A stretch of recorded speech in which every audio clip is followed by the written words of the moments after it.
Bueno, la idea es realizar la clase que les había prometido que íbamos a grabar esta semana, que es metabolismo hidrosalino. Bueno, como introducción, esta clase se va a basar en dos grandes cosas, principalmente el metabolismo del agua y el metabolismo del sodio.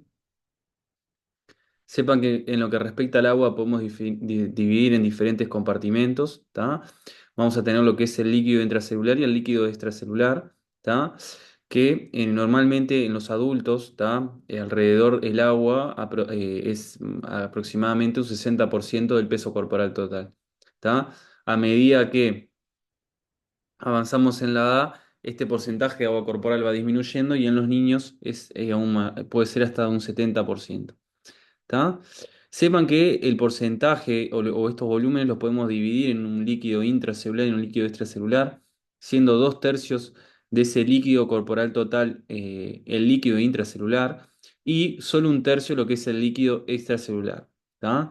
A su vez, el líquido extracelular se puede dividir en lo que es el plasma o la volemia, ¿tá? Que es un 20%, es decir, un cuarto de ese un tercio del líquido extracelular, y lo que sería el líquido intersticial, que es el que baña las diferentes células y tejidos, como se ve representado en esa imagen esquematizada, que es aproximadamente lo que sería el 80% de ese un tercio.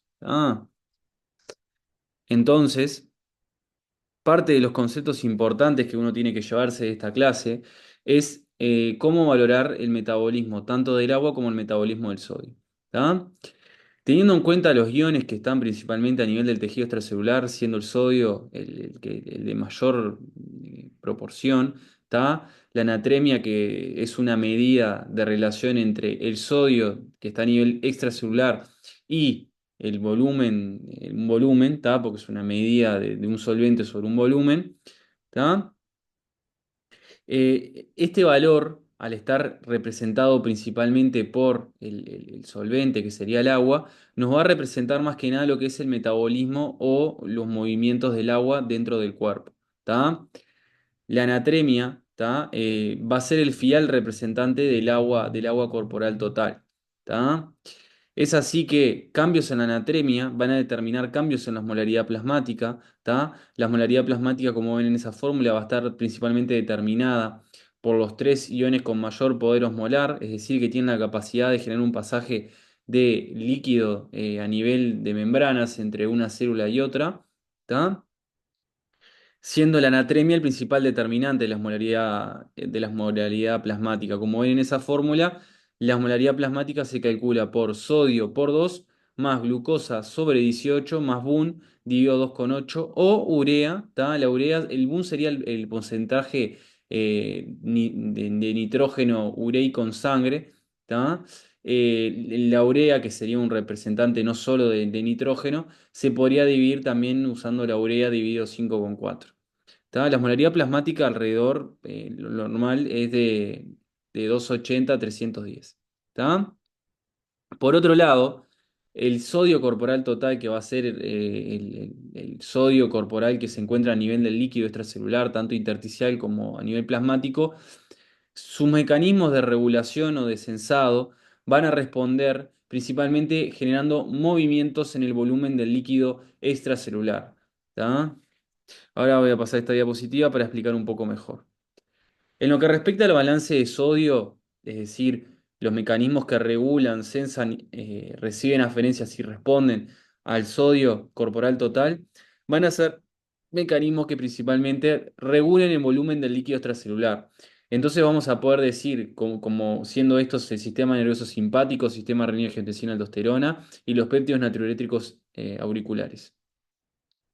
Entonces vamos a poder decir que en lo que respecta a la regulación del volumen del líquido extracelular van a responder mecanismos que sensan el sodio corporal total. De esta manera, tanto el sodio corporal total como el volumen del líquido extracelular van a estar en estrecha relación.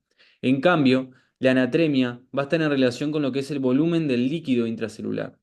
¿Tá? Siendo que la anatremia va a ser el principal determinante de la osmolaridad plasmática y la misma determinar cambios en la osmolaridad, que es lo que va a determinar pasaje de agua, ¿tá?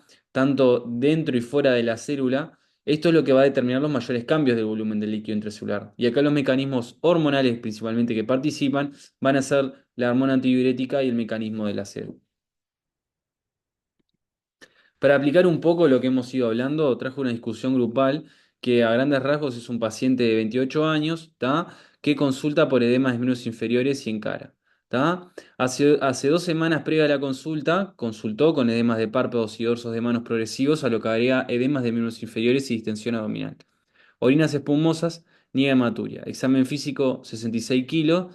El paciente refiere que su peso habitual es de 54. Edema de caras y manos. En miembros inferiores, edemas blancos, blandos, indoloros, fríos que dejan godet y llegan hasta raíz de muslo. Ritmo regular de 88 ciclos por minuto, silencios libres, presión de 12,7 y al examen físico tiene elementos de un síndrome menos dado por una matidez y disminución del MAP basal y lateral y una diuresis conservada. De la paraclínica, destacar lo que tiene va a ser una proteinuria, proteínas plasmáticas disminuidas, albúmina disminuida, natremia disminuida, ¿tá? Y una potasemia normal. ¿Tá? Entonces, en suma, lo que este paciente presenta, teniendo en cuenta los conceptos previamente explicados, es un aumento de lo que es el sodio corporal total, ¿tá? Porque vemos que el volumen del líquido extracelular, que es una medida que lo evaluamos con el examen físico, tanto por el peso o por la presencia de edemas, vemos que el paciente está con edemas generalizados en todo el cuerpo, que aumentó de peso. Esos son bien elementos de que el sodio corporal total en este paciente está expandido.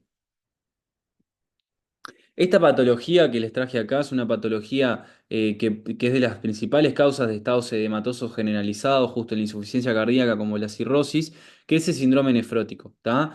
El síndrome nefrótico a grandes rasgos es una patología a nivel renal, ¿tá? Que puede ser en el glomérulo o a nivel del sector o el tergio que forma la unidad glomerular, que lo que va a determinar es un pasaje o una alteración en la barrera de intercambio que lo que va a generar es un pasaje de proteínas desde a nivel renal hacia los polos urinarios.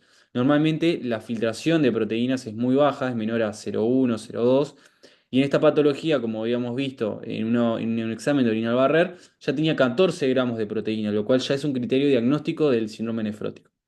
Otros elementos de diagnóstico de esta patología son los edemas y el aumento de peso, las orinas espumosas que traducen lo que es daño a nivel renal, a nivel urinario, ¿tá?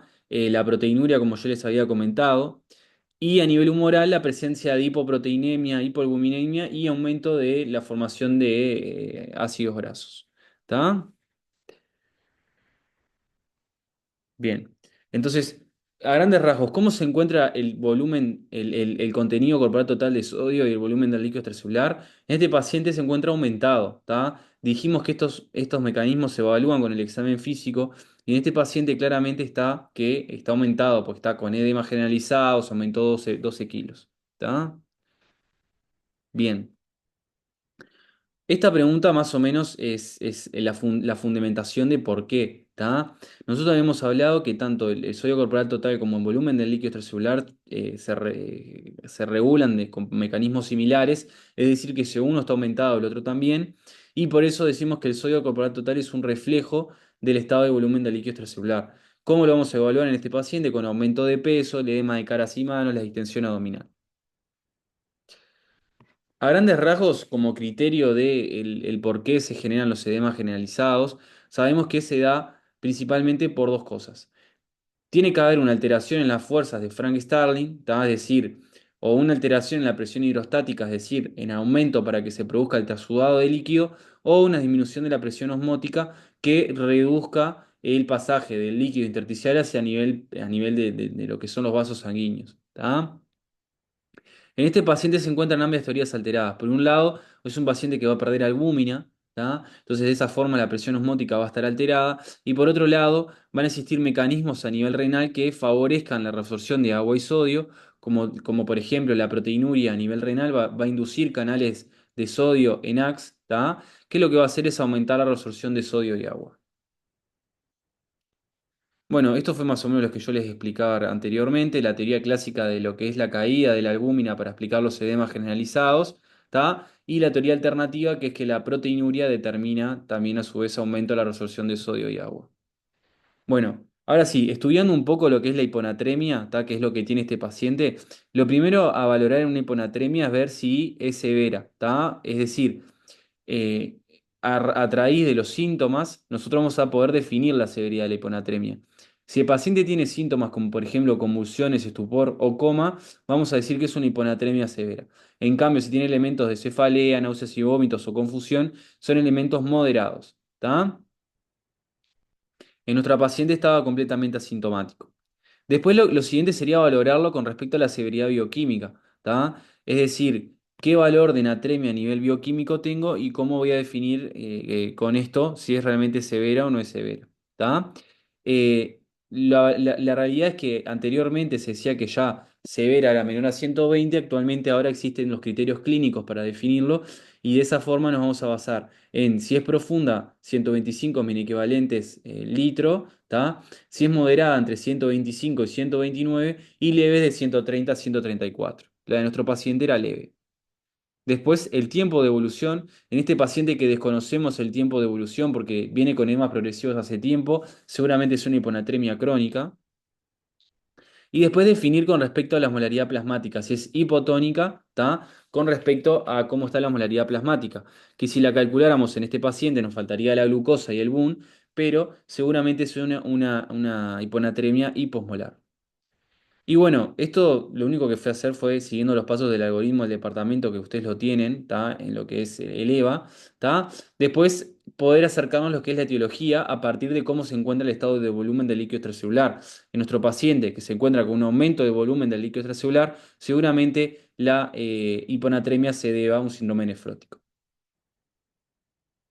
Bueno, a grandes rasgos, el tratamiento de esta patología va a ser eh, hacer diuréticos para disminuir lo que es el volumen del líquido extracelular y obviamente hacer tratamiento oportuno a esta patología dependiendo de qué etiología sea la glomerulopatía que tiene este paciente.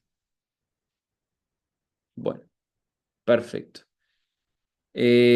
Acá le traje en suma de la historia de un paciente, ¿tá? Para hablar también de hiponatremia, que es la hiponatremia es el trastorno más frecuente de lo que respecta al metabolismo hidrosalino, ¿tá? Por eso les voy a traer historias de hiponatremia. ¿Tá? Esta historia que en realidad traía era para que vean que y no relacionen lo que es un paciente deshidratado con que un paciente deshidratado puede perfectamente tener una hiponatremia, ¿tá? Por tener aumento de lo que es ganancia de agua más que ganancia de sodio y de esa forma tener alteración de lo que es la anatremia, ¿tá? Lo traje más que nada por eso. La historia es un lactante de 5 meses que comienza con deposiciones líquidas sin elementos anormales, seguramente una gastroenteritis viral. El paciente tiene elementos de deshidratación severa como rechazo de alimentos, tendencia al sueño, fontanela anterior deprimida y taquicárdico. ¿Tá? En este contexto el paciente hace una convulsión tónico-clónica. ¿Tá? Entonces, el planteo va a ser una diarrea aguda con elementos de deshidratación severa, ¿tá? A valorar a partir del medio interno las repercusiones que tuvo este paciente de severidad, como fue esa convulsión. Entonces, en este paciente que está taquicárdico, con lengua seca, con disminución del pliegue hipoelástico, el volumen del líquido extracelular, es decir, el sodio corporal total, va a estar deplecionado, ¿tá? Porque están en relación, ¿tá? Acá le puse elementos clínicos a valorar, como por ejemplo la palidez cutánea mucosa por la vasoconstricción generalizada, ¿tá? Las mucosas secas y lo que son, por ejemplo, que el niño llore sin lágrimas, ¿tá? Son elementos que evalúan lo que es el estado de volumen de líquido extracelular. Bien. Entonces, ¿qué mecanismos van a existir cuando un paciente se enfrenta a una deshidratación? Bueno, nosotros vamos a tener diferentes receptores, ¿tá?